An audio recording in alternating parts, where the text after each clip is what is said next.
Assalamualaikum warahmatullahi wabarakatuh. Salam, Om Swastiastu, Namo Buddhaya, Salam Kebajikan. Perkenalkan, kami dari kelompok 1 Angkatan 4 CPNS Polri tahun 2021.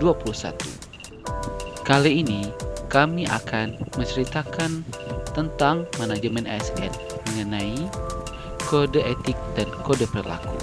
Sebelum itu, yuk mengenal anggota kami. Ada apoteker Hari dari Polda Kalbar, apoteker Riri dari Polda Kalsel, dokter gigi Foni dari Kalbar, dokter gigi Nadia dari Kalbar, dan dokter gigi Gea dari Polda Kalbar. Aparatur sipil negara mempunyai peran yang amat penting dalam rangka menciptakan masyarakat madani yang taat hukum, berperadaban modern, demokratis, makmur, adil, dan bermoral tinggi dalam menyelenggarakan pelayanan kepada masyarakat secara adil dan merata, serta menjaga persatuan dan kesatuan bangsa. Kesemuanya itu dalam rangka mencapai tujuan yang dicita-citakan oleh bangsa Indonesia. Perkembangan teknologi komunikasi dan transportasi menjadikan aksesibilitas semakin mudah untuk berhubungan dari suatu negara ke negara lain. Globalisasi ekonomi menjadi semakin nyata yang ditandai dengan persaingan yang tinggi di tingkat internasional. Ketentuan-ketentuan yang berlaku secara internasional harus dapat diikuti oleh birokrasi kita dengan baik jika kita ingin dapat memenangkan persaingan tersebut.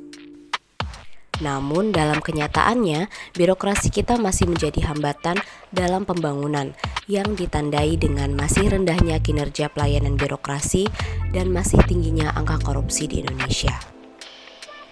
Selain menghadapi permasalahan internasional, birokrasi kita juga masih dihadapkan kepada permasalahan-permasalahan dalam negeri, seperti pelayanan kepada masyarakat yang kurang baik.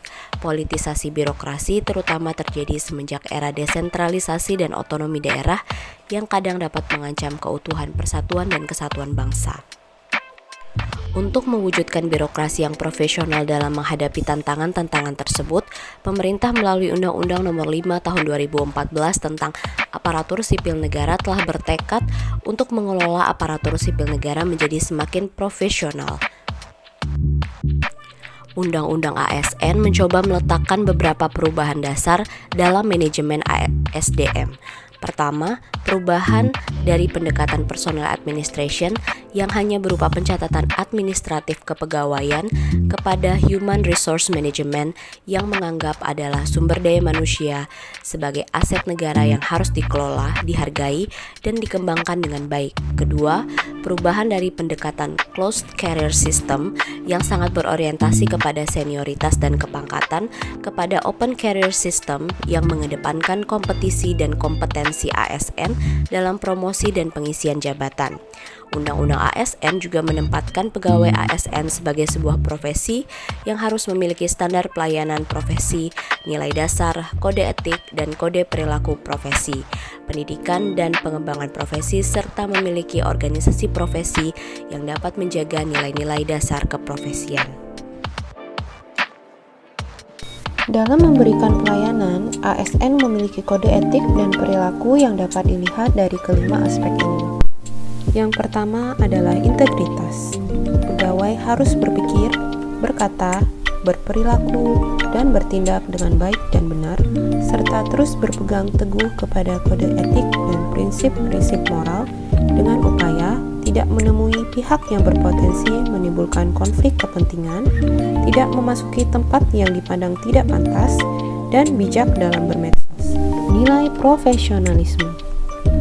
Pegawai harus bekerja dengan tuntas dan akurat, berdasarkan kompetensi terbaik, penuh tanggung jawab, dan komitmen yang tinggi, menjaga informasi dan data rahasia, disiplin dalam pemanfaatan waktu kerja, mengindahkan etika berkomunikasi dalam bercakap-cakap, bertelepon, menerima tamu, dan surat menyurat. Sinergi. Pegawai harus berkomitmen membangun dan memastikan kerjasama internal yang produktif dan harmonis untuk menghadirkan karya yang bermanfaat dan berkualitas. Bersikap kooperatif dengan unit kerja lain yang terkait dengan pelaksanaan tugas. Tidak memecah belah persatuan dan kesatuan bangsa, tidak menyebarkan hoaks ujaran kebencian, dan menimbulkan permusuhan. Pelayanan. Pegawai harus memberikan pelayanan pada masyarakat dan dilaksanakan dengan sepenuh hati, transparan, cepat, akurat, dan aman, serta bersikap adil di dalam memberikan pelayanan. Aspek kesempurnaan. Pegawai harus senantiasa mengupayakan kesempurnaan dengan melakukan perbaikan di segala bidang dan memberikan yang terbaik, serta tidak menghalangi upaya inovasi yang tidak bertentangan dengan aturan perundang-undangan.